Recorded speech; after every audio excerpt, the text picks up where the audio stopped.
Well, hello, everybody. It's good to have you back again. Karl Fleich, my co-host, John Hicks. Yes. And our topic today is kind of a timely topic for this time of year, although normally I think depending on when your schedule is, you might have already done this, and we'll talk a little bit more about that. But we are going to be talking about the annual program planning. Yep. Kind of that whole process of, Yeah. How do you, because I mean, that's really a crucial part of what an outpost leader needs to do. Yes, it is. A lot of times we think about, well, I don't have time to do that. I don't have time to go through that process. But really, the more that you plan in advance, it actually saves you time. No doubt. It saves you time. It saves a lot of stress. Yes. And it enables you to provide a better program for your boys. It does. Well, you remember the old quote that says, if you fail to plan, you plan to fail. Yeah. And, I can't think of an outpost leader that if you went up to them and said, man, you're planning on failing, aren't you? Yeah. they wouldn't take that very favorably. Yeah. But if they're not planning, they are planning to fail. Yeah. And so, that's a critical piece and all of that. Of course, our leader manual has a lot to say about that. We have an entire section on program planning. And that would be chapter 9, by the way. Chapter 9. No, chapter 29, excuse me. Chapter 29. Okay. Yes, in the leader I knew manual. it was page 20, section 29. Yeah, so yeah, that would yeah. be chapter 29. Yeah. But anyway, so if anybody has the leader manual, you can take a look at the leader manual, and there's more detailed information about where we're going to talk about it. It's kind of tough to talk about it all in a 20-minute podcast, but this is a great time for us to at least help everybody to be thinking that way and going through that. So we lay out in our manual, we lay out a 3-step process, don't we? Yep. So basically what we recommend in our training materials and in our leader manual is we say, first of all, you want to start out with what we call an annual planning retreat. Yep. And then, of course, that's an annual thing. You do that once a year. Then you want to do quarterly review meetings where you're going over that material from your planning retreat. And then the third phase is your weekly huddle. Post-meeting huddles where Correct. you get together briefly after the meeting and review how things went. So we can go into a little more detail in each one of those, but it's really a 3-step process, and all 3 pieces play an important role. And again, it may sound like a lot to do, it may sound like a lot of work, but these aren't necessarily long, in-depth, timely things, especially the weekly huddles. Those are brief. They're like simple. 5-6 minutes at the end of your And we typically call them stand-up meetings. It's not where you get everybody around the table and sit down with all your paperwork and go over everything. This is just a hallway meeting that you get together. So we can go into that a little more detail. So the one that's going to take the most amount of work, I think, is your first one, which is your annual planning meeting. And before you ever get to that annual planning meeting, you need to do some homework.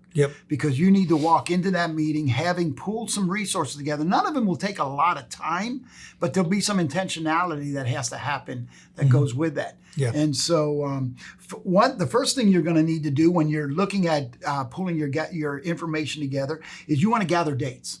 I think that's probably the big one. And there's several places that you want to get dates from. First one, you want to know what the national dates are. Get those kind of things on the calendar. That would include big events like Camporama or Rendezvous.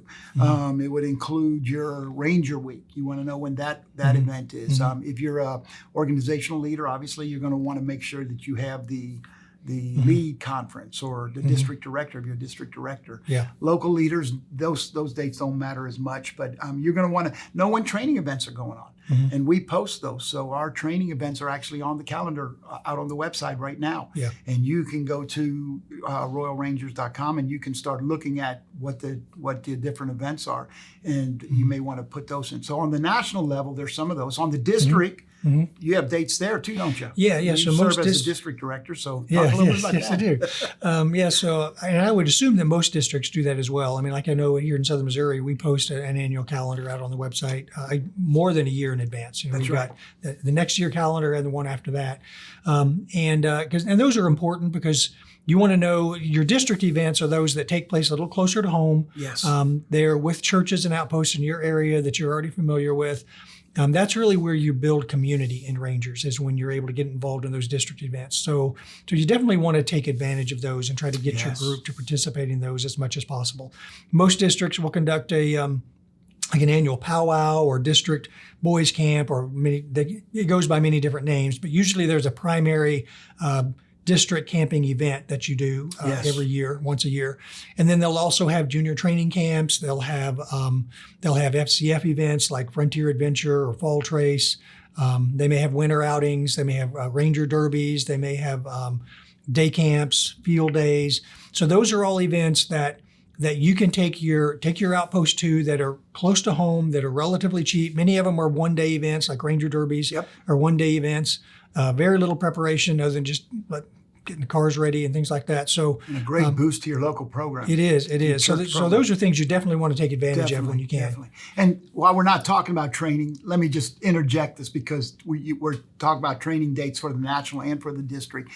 I get calls from pastors, from time to time, and they want me to do an assessment on their program because it's not clicking like it needs to or whatever. And in the 11 years plus that I've been in this office now, every single time I ask them the first question, I know the answer before I even ask it. I said, when was the last time you guys went through training? And without fail, those leaders had not gone through training in a number of years.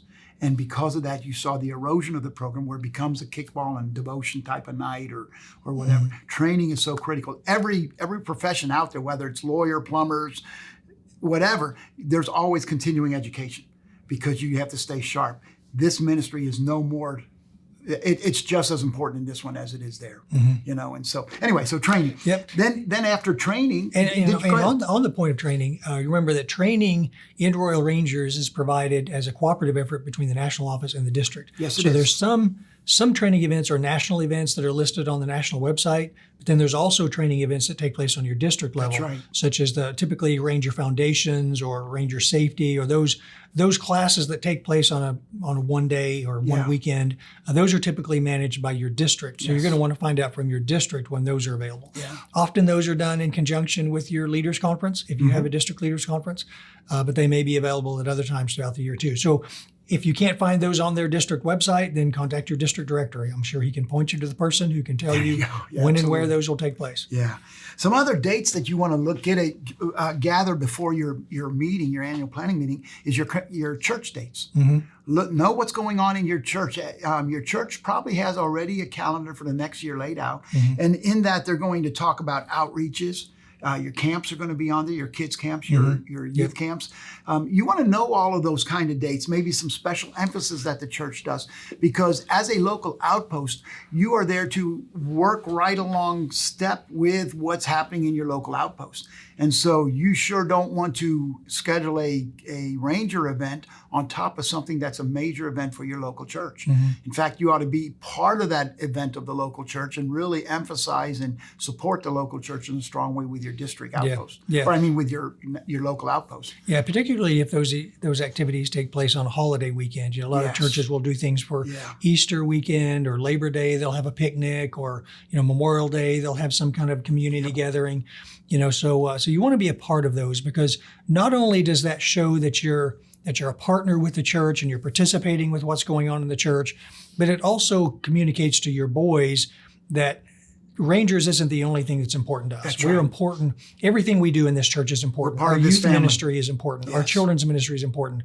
Our men's outings are important.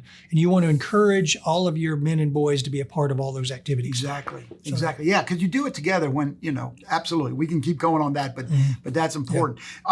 You alluded to already, but know your school dates, because your school dates are also going to emphasize your holidays. Yep. And those holidays, have those on the calendar, because don't schedule a Ranger event on Mother's Day weekend.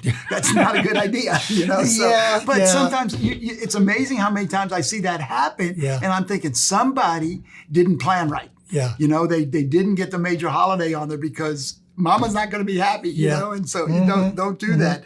But school, there's all kinds of things that happen with school holidays, spring breaks, Christmas breaks. You need to know those, because strategically you might do an event on those holidays, or you may want to avoid those holidays, just depending on what the ebb and flow of your church is. If families take those holidays to go off and do stuff with their family, you're not going to want to schedule an event on there. But if they don't, and sometimes families are glad for something for their kids to do on Christmas break, that might be. So and also community events. A lot of communities have annual events that are really important parts of their community. Like, for example, the community I live, we have a pumpkin days thing in the fall every year. How fun. And that's a great activity to set up a booth, or they'll have a parade, or there are many things that you can do that, again, not only does it show that we're part of our community, but it also gives you the opportunity to kind of showcase who you are to your community. So you get some exposure there when you go and you set up a booth at the 4th of July event. What a great way to advertise that. So those can be a great a great piece to include in your outpost calendar, even though it's not an outpost event. It may not even be a church event, but it's still something you want to keep your eye on because it's something that can give you a lot of exposure. Yeah, and it's a great way to build community. It is. Just being able to do some of those events. There's one more category that I think is critical when you're doing your annual planning, and those are your personal dates. Man, I know that a big piece, in fact, the very first thing that I put on my calendar when I lay those out there is I talk with my wife and I say, when do you want to do our vacation this year? Because in the early days, it was really easy for my calendar to get very full of other stuff. Ranger events, ministry events, all of that kind of stuff. And then all of a sudden my wife's sitting there like, when are we going on vacation? And now I have this unenviable position I'm in because I got to figure out how do I shoehorn it in there, and it's not a priority. And that really needs to be a priority. And so be aware of when your anniversaries are. Be aware when your birthdays are. Now, Cindy and I, we have an agreement. We don't have to celebrate our anniversary, for example, on our anniversary. We know life's busy and all that's going on, and she doesn't mind, but that's her. Your spouse, if you're listening to this, may have a different priority. Fit into that priority, you know. And so we will celebrate our anniversary. But I think in our 38 years, because our anniversary always fell on camp, youth camps, you know, when we were youth pastors. And so we always knew, okay, we're not celebrating on our anniversary. We're in the middle of camp with a bunch of kids. That's not the place I want to do it, but we're going to pick a date. And she knows that, okay, in August, we're going to go celebrate our birthday or our anniversary on this one, or birthdays or whatever are the important dates. But put those in there, make those a priority in your planning so that they are not an afterthought for our family. But our families have to be a priority. So anyway. Absolutely. And you've got to guard against building too much into your calendar. I mean, you've got to build margin into it because it's definitely. Really for a couple of reasons. For one thing, it can just be overwhelming when you're serving in your outpost. And of course, you've also got a job, and you've also got family events, and you've also got community events, church events, and all these different things. And sometimes it can just feel like, oh my goodness, every weekend of the year has got something going on. And particularly if you've got kids in school and they've got band concerts and sporting events and you know, choir concerts and all these things that are going on. Sometimes you can't control those kind of things, but it can be overwhelming when you just have too many things going on. And then that can also become a problem when unexpected events come up. You know, because there are events that will take place maybe in your church or elsewhere that maybe you didn't know anything about. It wasn't on the calendar, or maybe another ministry department in the church didn't plan it a year in advance. And now it's 2 months in advance. And, oh, we're having a Christmas program. Nobody told me that. Oh, we're doing an Easter cantata. Okay, nobody told me that. You know, so and if you pack your calendar with everything, then suddenly everything becomes disruptive. So you've got to build some margin in there. And think about the families. Think about those boys. Exactly. That's good. Because what you don't want is for parents to feel like, I'm reluctant to let my kid participate in Rangers because you guys have so much going on. He's never home. And I've heard that from some parents in some outposts where they feel like there's so much going on, they're never home. The boys are always gone to something. And that's just too much. Because it's easy for band, for sports. Then this on top, the calendar can get out of control very, very fast. So you're going to want to, once you've gathered all these different dates, and that sounds like a lot of dates, and there's, you know, take that list and just, as you put those, put them all on a master calendar so you have everything in one spot. And then that way now you can kind of go through there and you can very intentionally say, we're not going to be able to do this year.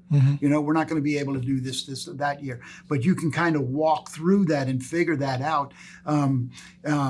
Because that's an important piece of that, and understanding that and how to do that. So now, just one helpful tool that I have found that works really well, and again, this is just personal opinion, but I've used Google Calendar.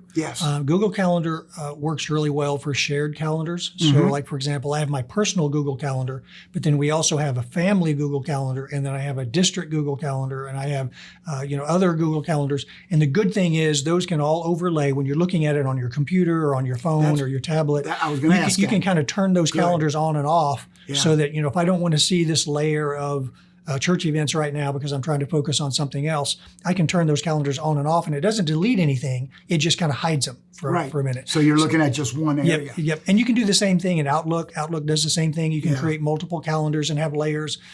So that can be very helpful. Those can be great tools for that. Well, I'm sure there's other tools that work as well. I'm just familiar with Outlook and with Google Calendar. That's good. I use Outlook, but the important part is that from time to time you make sure you turn them all on at the same time, so you get that master overview. Because when you're carrying multiple calendars, it's too easy to miss things. But I understand what you're saying there, and that is a great resource if you know how to utilize that.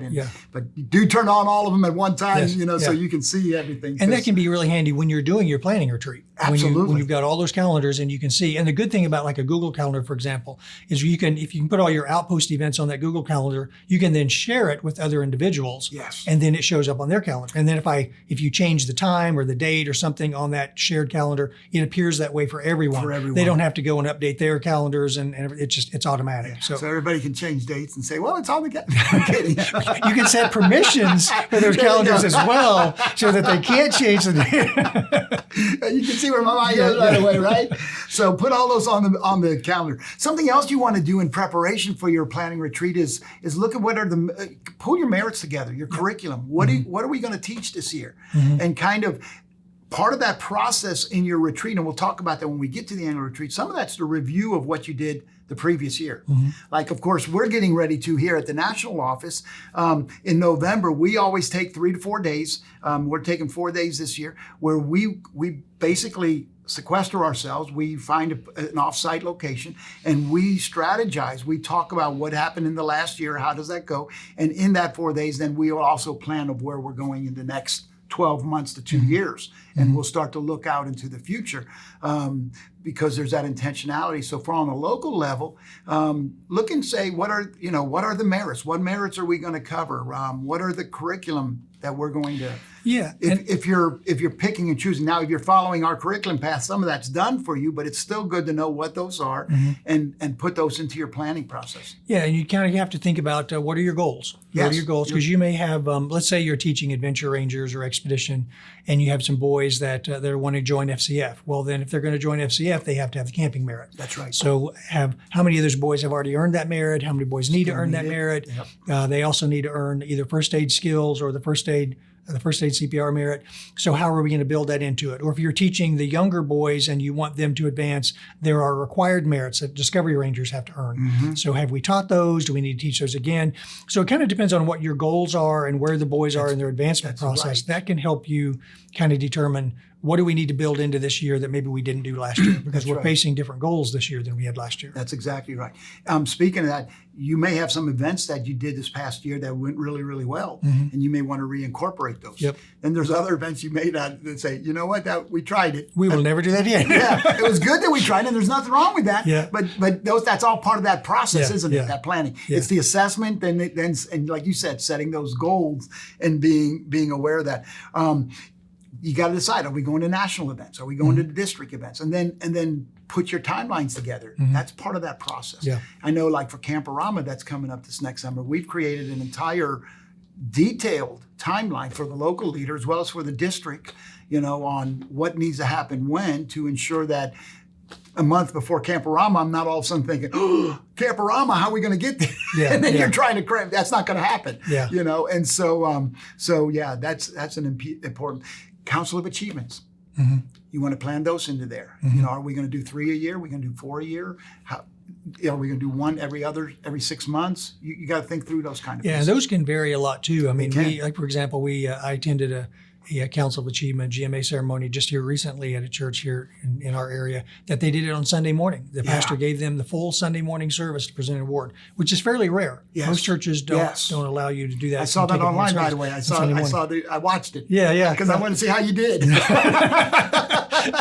Well, I think it went pretty good. It did. It went good. But you're right. It was the entire, and I was impressed that it was the entire morning service. But there are other churches that might say, well, we'll let you do it on Sunday night, but you can only do it once a year, or you can, otherwise. So then you have to decide if we're going to do, say you're going to do 4 award services in a year, maybe one of those will be done in front of the entire church and the other 3 will be done at a different night on a Wednesday night, or, when and where will you do those? Because that will play a lot into the planning and what's required in order to prepare for those. Yes. So obviously, if you're going to do it in front of the entire church, you want to have more ceremony, you want to have more emphasis, you want to explain what is Royal Rangers, what is the GMA, what are these awards, and what do they represent.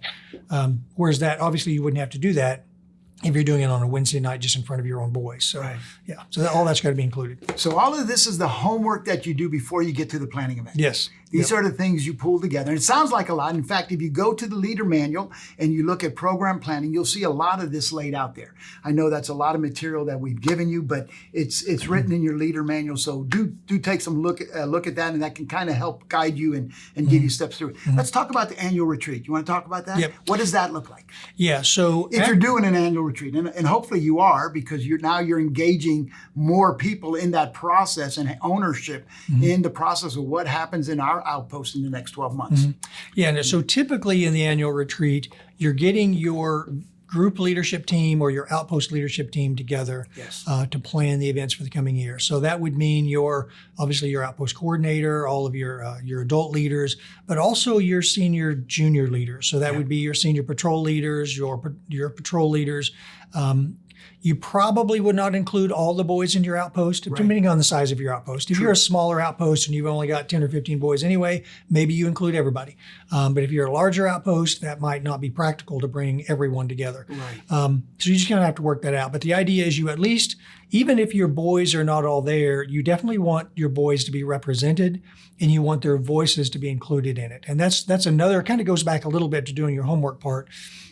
What you want to make sure that you do is find out from your boys what they are interested in doing. That's right. Because what we have to guard against is that we as leaders, that I'm just going to sit down and plan everything that I think would be exciting to teach next year, and come to find out my boys aren't quite as excited about what I thought I That's so critical. You ought to say it again, John. Yeah. We're not programming for what we want to do. We program for what the boys like to do. Yeah. Because it's about them, not us. It is. And that's so important. And what I've done many times, and I think we actually have these documents out on Track Club if someone wants to use them. But what I do is I give them a survey, which is basically a printed sheet that lists all the merits that are available, and it just lists every merit that's available. And I hand it out to all the boys in the group, and I say, okay, circle every merit that sounds exciting to you. If you think this sounds like an exciting topic, circle it. And then I give them time to do that. And then I will collect all those sheets and I'll take them home and I'll tabulate them so I see how many votes essentially each of those merits got. And then we'll come back the next week and we'll say, okay, here's all the merits that got some kind of votes. Here are the ones that got the top 10, and here are the ones that got the greatest number of votes. Yeah. And then we collectively as a group, we discuss that and say, okay, which of these do we want to do? Okay, several of you circled archery, all right? So if we're going to do archery, let's look at the requirements for that merit. Here's what it involves. Here's what we could do. We can do it indoor, outdoor, depending on what equipment we've got. We kind of give them a little more insight into what's included in that merit, and then let them decide, is that something we genuinely want to do? And if they say yes, then we say, okay, here are the ones that we've decided on. These are the merits we want to do. Some of these we need to do in the summer. Some of them we can do in the winter. So you kind of plan all those out. Right. And then you've got a better plan for what your boys would like to do. And then that's information you can then take back to your annual planning retreat and say, okay, in my group, my boys in Discovery Rangers or my boys in Adventure Rangers, they want to do these activities. Here's what we're thinking. And when you compare notes with other leaders in other groups, they may say, oh, well, yeah, my boys want to do archery too. Maybe we can do that together. Right. But that's good information to be able to take into your annual planning retreat. Because now, even if the boys aren't at the table, they've had a chance to speak into it before you get there. And again, it's about giving them ownership. Yep. Now they're part of that process. And all. So you're pulling your key people together. You're being intentional of who you invite. Children's pastor, youth pastor, obviously would be part of that group if they could. I mean, they may not be able to make the retreat, but definitely let them speak into the dates and some of your goals, because that helps bring that cohesion. Your senior pastor, you think he probably ought to be part of that process somehow, to whatever degree he feels or wants to be, has availability to be, kind of a thing, and all of that. Now, the annual retreat, that can actually take a couple different forms, can't it? Most of the time, you can do all of this in a single day, but sometimes you might do a weekend retreat. How do you usually do it? So we never did overnight retreats. We always just did the daytime and just meet in the daytime, because our challenge was always, as it is, I'm sure with many people, just managing schedules and trying to get everybody together, and then you got to travel somewhere, and then you got to have what kind of housing you're going to provide. There's costs to that. So anyway, we always just did it as a one-day thing. But I mean, generally, what you'll do is you bring everybody together. Do your planning, do your homework, have everything there, but also try to include just some fun times together. Yeah. Do some games or include meals and snacks and such, but make it a fun event and enjoyable. What you want to avoid is Outpost Coordinator Bob or John is standing up front saying, "Okay, guys, here's what we're doing. Let me show you my 15-slide PowerPoint presentation of everything I've already decided we're going to do this year." And everybody wonders, why am I here? Exactly. There's everything. Why am I here? And I've been in those meetings. Yes. Wait, were you in my? Okay, never mind. No, not your meetings. Yeah, but So I mean, because again, you want everyone to have buy-in, the boys and the leaders. Right. It's good to bring the information, but you have to be careful not to have too much planned in advance, because then everybody feels like, well, you've already got your plan. Your advancement is just pulling the information together and then presenting it so now that we can all work on it together and decide what are the goals, what are the important dates, all those kind of things. So that's the annual planning meeting. That obviously takes the greatest amount of time of the three that we mentioned. We mentioned the annual meeting, we mentioned the quarterly review, which is what we're going to talk about next, and then the huddle. So the quarterly review, are you ready?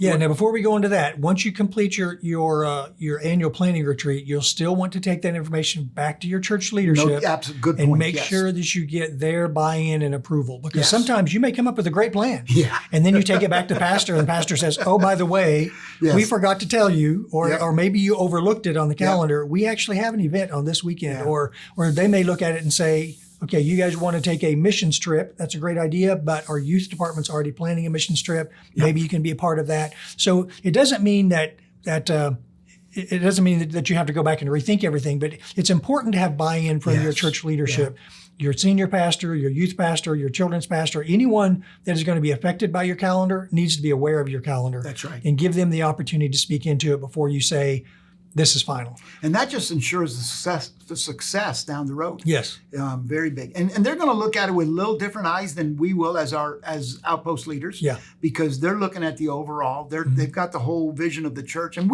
while we try to have the whole vision of the church, it is easy for us to get tunnel focused. Yeah. And we have to be realistic about that. So going back and saying, okay, here's where we are. Yeah. That's good. That's a great point. And then one final thing with the annual planning retreat, once you've got that approved and you've got your calendar done, you got to communicate over and over, because just because you've got it on the calendar doesn't mean that everybody's got it on their calendar. That's right. And it's easy. Again, people are busy. They probably have multiple kids and multiple calendars that they're trying to manage.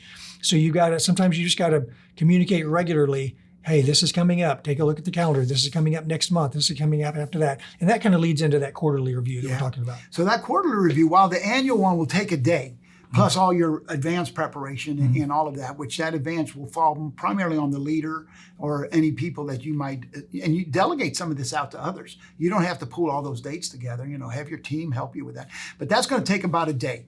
The quarterly review really should only take a couple hours, maybe 2-3 hours. Maybe a Sunday afternoon thing. Yeah. And that's basically where we sit down and we talk about what's coming up the next 3 months.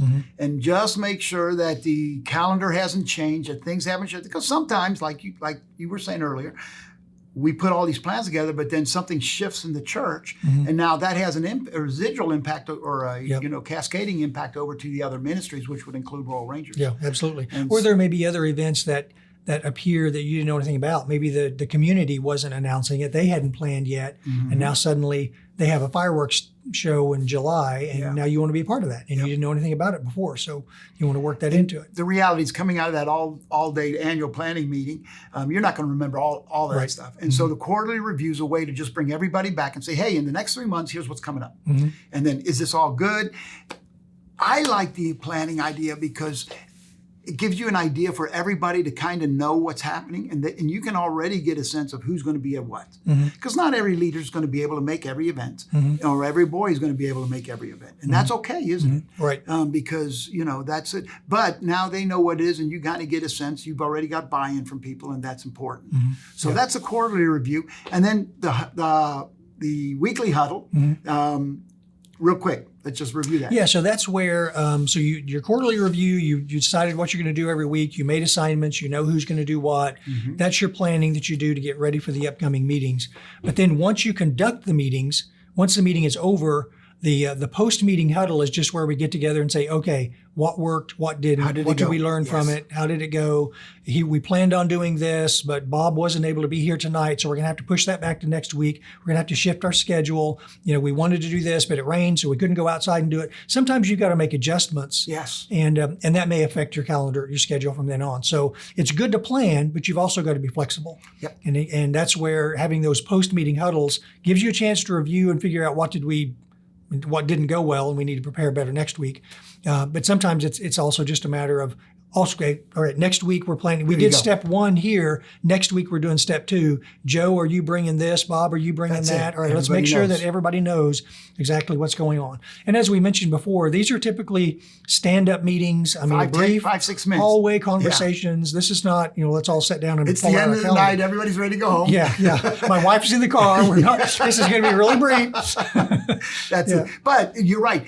It's a lot easier to do it then and give everybody a week to get ready than to try to on Tuesday night, because your meeting's on Wednesday night, making phone calls and saying, hey, what are you doing? What are you doing? Are you bringing, it's just really good. So in review, the annual planning meeting, materials in our leader manual. Make sure you look at that. It's going to give you a lot of good resources. There's some templates and all in our leader manual as well to help them in putting this together. Quarterly review happens every quarter, obviously, and it's a 2-3 hour meeting where you just simply overview the situation. You can do that, on a Sunday afternoon after church, or on a weekend, a Saturday morning, or whatever works for your outpost to do that. And then your weekly huddle happens at the end of every meeting. 5-6 minutes. Keep it short. Keep it simple. Don't make it long, because if it's long, people aren't going to want to stay for it. Right. And so keep them real short. So, but this will really help you in as you move forward in making your outpost intentional, and that is where you see the success and the most maximized impact in what you do with the young boys. Yeah, absolutely. Anything else? Yeah, and like we mentioned before, I mean, it sounds like it's a lot of work. Oh my goodness, I've got an annual meeting, and I got quarterly meetings, I got weekly meetings. Hope we didn't make it sound that way, but it does. Yeah. But honestly, it really does make life easier, because I admit it, I have been one of those guys that life is busy. You don't have time to get things together, and then Wednesday night rolls around and I'm like, oh my goodness, what are we doing tonight? Right. And then I'm scurrying home from work, trying to grab stuff and get to the church early. And that's where stress comes in. That's when you get frustrated. That's when you're not well prepared. That's when the meetings don't go well. Boys are being a problem because I'm not well prepared. I didn't make it fun for them. That's right. I've been there. And I can say, I know from personal experience, if you plan in advance, it will make life so much easier. Yep. And there's so much more you can do when you plan in advance, as opposed to, like you said, trying to make the phone call on your way home from work. Hey, Bob, can you bring this? He's like, what? I wouldn't even plan on being there tonight. I didn't know that. You didn't tell me. I didn't know you were out of town. Absolutely. Yeah. So as you heard from John's failures, because I've never had that happen, you want to, no, I'm kidding. I'm teasing. The importance of it. So hopefully this has been beneficial to you. We always want these podcasts to be beneficial. So great information on that. Time frame, of course, we didn't touch on that, I don't think, at the beginning, but if you're on a calendar year, you'll want to do this in about September, October time frame. Yeah. So that you're ready for the January to December year. Yeah. Now, if you're on school year plan, you're probably going to start thinking about that in April, May, that time frame, and start laying that out for your September through August school year plan. So be intentional about that, be ahead of time on that, and it will make a huge difference. So hopefully this has been beneficial to you. Thank you for joining us again on this podcast. We may have gone just a touch long on this. We apologize, but good information, I hope, for you. God bless you. We look forward to seeing you on the next podcast. God bless you guys.